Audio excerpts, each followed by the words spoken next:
یہ عبداللہ ابن بصری کا واقعہ ہے، کہتا ہے اپنا بصرے میں کچھ مزدوروں کو لینے گیا تاکہ یہ مزدور آئیں میرے گھر میں کام کریں. کئی مزدور کھڑے تھے، ان مزدوروں کے بیچ میں ایک مزدور ایسا تھا جس کے چہرے سے نور ٹپک رہا تھا. یہ بھی وہ کیفیت ہے جو خدا صاف دل والے لوگوں کو عطا کرتا ہے. مطلب آپ کا دل اگر صاف ہو گیا، آپ نورانی چہروں کو ریڈ کرنا شروع کر دیں گے کہ اللہ نے کس کے چہرے میں کیا رکھا ہے، نور رکھا ہے. کیونکہ دل سے ملتا ہے. اگر پاک دل ہے، سب سے بڑی گریوٹی، سب سے بڑا جاذبہ اگر خدا نے کسی کے دل میں رکھا ہے، وہ مومن کے دل میں رکھا ہے کہ مدائن میں سلمان دنیا سے جاتا ہے، وہ علی کے دل کو کھینچ کے مدائن میں لے کر آتا ہے. یہ دل کا جاذبہ ہے نا. ہر بندہ دنیا سے جاتا ہے، اس کے جنازے پہ علی بن ابی طالب کیوں نہیں آتے؟ اس کے جنازے پہ امام زمانہ کیوں نہیں آتے؟ لیکن اگر دل میں وہ گریوٹی اور جاذبہ موجود ہو، وہ اپنے مولا کو اپنی طرف کھینچ کے لاتا ہے. وہ دل گویا بلاتا ہے کہ مولا میرے جنازے پہ آ جائیے. وہ مشہد کی خاتون کا واقعہ جس نے 40 سال گھر کے اندر بند رہی یا اپنے سر سے دوپٹہ نہیں اتارا، جب اس کے جنازے کی نماز امام زمانہ پڑھانے آتے ہیں تو وہ دل کا جاذبہ تھا نا، تو اپنے امام کو اپنی طرف کھینچ رہا تھا. یہ بھی زبان بصرے میں کام کرتا ہے، مزدوری کا کام. عبداللہ ابن بصری کہتے ہیں میں نے اس کے چہرے پہ کیا دیکھا؟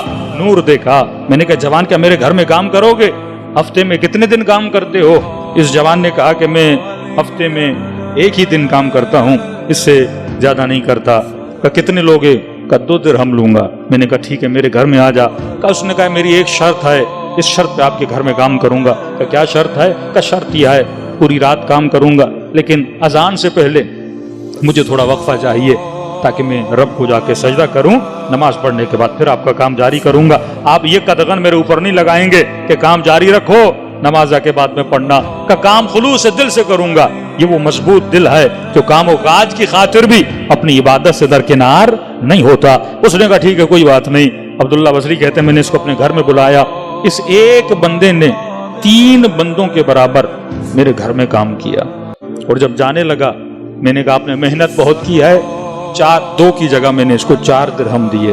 اس نے کہا نہیں، میں نے 2 مانگے تھے، 2 ہی لوں گا، 4 نہیں لوں گا. مطلب یہ وہ دل ہے جو مال دنیا کی طرف مائل نہیں ہے. یہ مطمئن ہے اپنے کام پر، مطمئن ہے اپنی زندگی سے. اس کے لیے فرق نہیں 4 ہو جائیں 2 ہو جائیں. کہ پورا ہفتہ کام نہیں کرتے، ہفتے میں 1 دن کام کرتے ہو اور میں 4 درہم دے رہا ہوں، اس کی جگہ پر بھی تم 2 لینے کے لیے تیار ہو. وجہ کیا ہے؟ کہ میرے ہفتے کا ٹوٹل خرچہ ہی 2 درہم ہے. زیادہ وہ لے جسے فکر دنیا ہو. مجھے فکر دنیا نہیں ہے، مجھے دنیا کی پرواہ نہیں ہے. میری زندگی اور میرے کام و کاج کے لیے یہ 2 درہم کافی ہے. میں نے کہا بڑا نیک جوان ہے. اگلے ہفتے پھر بازار میں گیا، اس کو لے کر آیا. تیسری بار لے کر آیا. چوتھی بار جب بازار گیا یہ جوان مجھے کہیں پہ نظر نہیں آیا. میں نے اس کے دوستوں سے پوچھا کہاں ہے، کہاں رہتا ہے؟ کہ خرابہ تھا، اس خرابے میں یہ جوان رہتا ہے. میں اس خرابے میں چلا گیا. کیا دیکھا؟ بیمار زمین پہ پڑا ہوا ہے اور اس کے کام کاج کے جو سامان ہے وہ بھی ساتھ پڑا ہوا ہے. میں نے کہا جوان اگر اجازت ہو تیرا سر میں اپنی گود میں لے لوں. اس نے کہا نہیں، میں آج تک کسی کا محتاج نہیں ہوا اور مجھے یقین ہے کہ میں 1 ہفتے کے اندر دنیا سے چلا جاؤں گا. کہ یہ بیلچہ پڑا ہوا ہے، ان چیزوں کو بیچ لینا اور ایک ہی وصیت ہے، میرے کفن اور دفن کا بندوبست کر دینا، مجھے دفن کر دینا. میں شاید اسی لمحے چلا جاؤں، شاید 1 ہفتے کے بعد چلا جاؤں. اور ایک اور وصیت ہے. اس نے ایک انگوٹھی نکالی اور انگوٹھی مجھے دی. کہتا میں نے کبھی انگوٹھی اس کے ہاتھوں میں خود کو پہنتے ہوئے نہیں دیکھا تھا اور لگ رہا تھا بڑی قیمتی انگوٹھی ہے. کہ جب کبھی تیرا بغداد جانا ہو یہ انگوٹھی میرے باپ کو دے دینا. میں نے کہا کس کے بیٹے ہو؟ کہ بڑی مہنگی انگوٹھی ہے.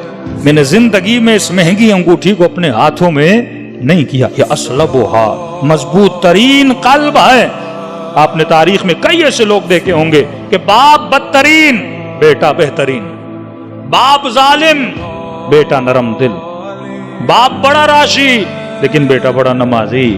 یعنی ایک طرف دل بڑا بد ہے، دوسری طرف اس کے بیٹے کا دل بہترین ہے. اتنا مضبوط ترین دل کہ جا کر یہ انگوٹھی بغداد میں میرے باپ کو دینا. میں نے کہا تمہارا باپ ہے کون؟ کہ ہارون الرشید، وقت کا بادشاہ. کہتا میں سمجھ رہا تھا کہ ہم بڑے نمازی ہیں، ہم بڑے عابد ہیں، ہم بڑے زاہد ہیں. ایسا دل جس نے تخت و تاج کو ٹھکرا دیا, ایسا دل جس نے مال و دولت کو ٹھکرا دیا, ایسا دل جس نے شہرت کو ٹھکرا دیا, ایسا دل جس نے دنیا کو ٹھکرا دیا. لیکن اصلبھا ایک ایسا مضبوط ترین دل تھا جس نے اپنی مضبوطی اپنے رب کے ہاتھوں میں تھامے رکھی, جس نے اپنے ایمان کو کبھی جانے نہیں دیا, ذرہ برابر اپنے ایمان کا سودا نہیں کیا اپنی دنیا کی خاطر. میں نے کہا کس کے بیٹے ہو؟ کہا ہارون رشید کا بیٹا ہوں. عبید اللہ بصری کہتے ہیں چند لمحوں کے لیے میرے بدن پہ لرزہ طاری ہو گیا. بادشاہ کے بیٹے سے مزدوری کروائی, بادشاہ کے بیٹے سے تم نے گھر کی دیواریں بنوائیں, بادشاہ کے بیٹے سے تم نے گھر کا چونا چنوایا. اگر بادشاہ کو پتا چلے گا تو کیا عالم ہوگا. کئی ایسے مومنین بھی تھے نا جو حضرت علی سے کام کروا بیٹھے, اور بعد میں پتا چلا یہ تو میرا مولا ہے, وجود پہ لرزہ طاری ہو گیا.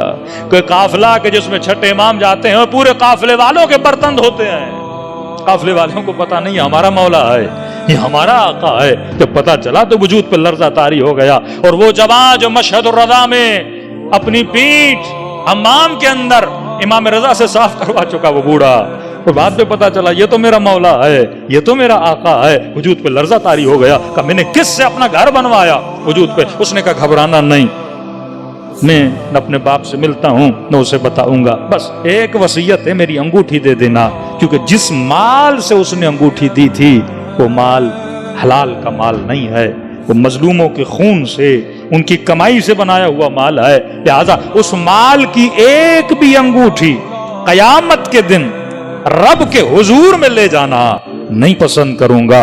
کہ میں نے دیکھا اتنا نیک جوان, اچانک سے کہا کہ عبید اللہ بصری جلدی سے میری کمر کو سیدھا کرو, جلدی سے مجھے بٹھاؤ. میں پریشان ہو گیا, گویا وجود پہ اس کے لرزہ طاری ہو گیا. میں نے کہا ماجرا کیا ہے؟ کہ جلدی جلدی سے مجھے بٹھاؤ, یہ مقام ادب ہے. میں نے کہا کس کا ادب کر رہے ہو؟ کہ علی نے وعدہ پورا کیا, ابھی علی ابن ابی طالب آئے ہیں. صلوات پڑھے مولا کے.